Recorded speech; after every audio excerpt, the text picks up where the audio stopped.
Anansi and the Moss-Covered Rock, retold by Eric A. Kimmel, illustrated by Janet Stevens.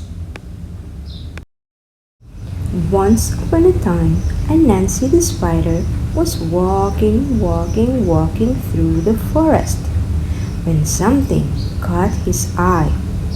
It was a strange moss-covered rock. "How interesting," Anansi said. "Isn't this a strange moss-covered rock?" Kapam! Everything went black. Down fell Anansi, senseless. An hour later, Anansi woke up. His head was spinning. He wondered what had happened.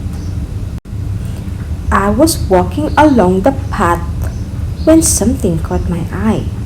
I stopped and said, 'Isn't this a strange moss-covered rock?' Kapam! Down fell Anansi again. But this time, when he woke up an hour later, he knew what was happening. "Aha!" said Anansi. "This is a magic rock. And whenever anyone comes along and says the magic words, 'Isn't this the strange?' Down he goes. This is a good thing to know," said Anansi, "and I know just how to use it." So Anansi went walking through the forest until he came to Lion's house.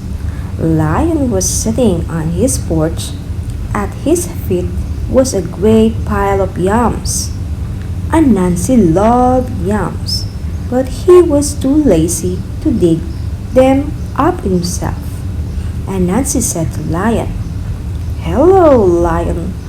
It is very hot today. Don't you think so?"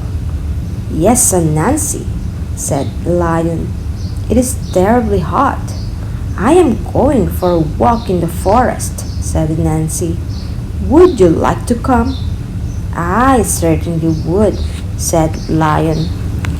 So Lion and Anansi went walking through the forest. After a while, Anansi led Lion to a certain place. "Lion, do you see what I see?" "Oh, yes, Anansi," said Lion. "Isn't this a strange moss-covered rock?" Kapam! Down fell Lion. Anansi ran back to Lion's house and made off with Lion's yam. An hour later, Lion woke up.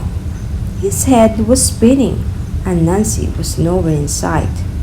And when he got home, he found that every single one of his yams was gone. Lion was very sad, but Anansi was very happy. He couldn't wait to play his trick again. Once more, Anansi went walking through the forest. This time, he stopped at Elephant's house. Elephant was sitting on his porch.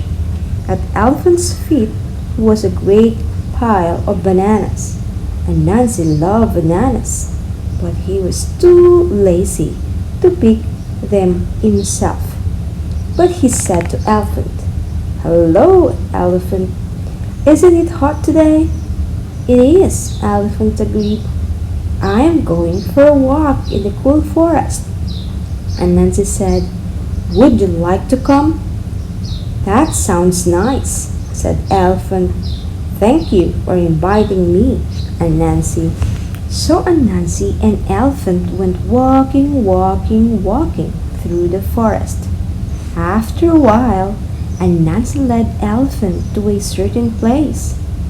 "Elephant, look! Do you see what I see?" "Elephant, look!" "Yes, I do." "Anansi, isn't this the strange moss-covered rock?" Boom! Down fell Elephant. Anansi ran back to Elephant's house and made off with all the bananas. An hour later, Elephant woke up. His head was spinning, and Nancy was nowhere in sight. And when he got home, he found that every single one of his bananas was gone. Elephant was very sad, but Anansi was very happy. He couldn't wait to play his trick again. He played it on a rhinoceros and hippopotamus. He played it on giraffe and zebra. He played it on every single animal in the forest. But all this time, watching from behind the leaves, was little Boss Deer. Little Boss Deer is small and shy, and very hard to see. She watched Anansi play his wicked trick again and again on all the other animals. Little Boss Deer decided it was time for Anansi to learn a lesson. So Little Boss Deer went deep into the forest to where the coconut tree grows. She climbed a coconut tree and threw down a great many coconuts. She carried the coconuts home in a basket and set them on her porch. Then she sat down beside them to wait. In a little while, along came Anansi. Anansi's eyes lit up when he saw Little Boss Deer's coconuts.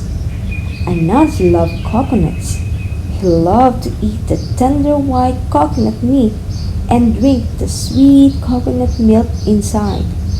But he was much too lazy to gather coconuts himself. Instead, he said, "Hello, Little Boss Deer. It is so hot today." Little Boss Deer smiled. "It is very hot, Nancy. I am going for a walk in the cool forest. Would you like to come?" "Yes, I would," said the Little Boss Deer. So Anansi and Little Boss Deer went walking in the cool forest. After a while, Anansi led Little Boss Deer to a certain place. "Little Boss Deer, look, over here. Do you see what I see?"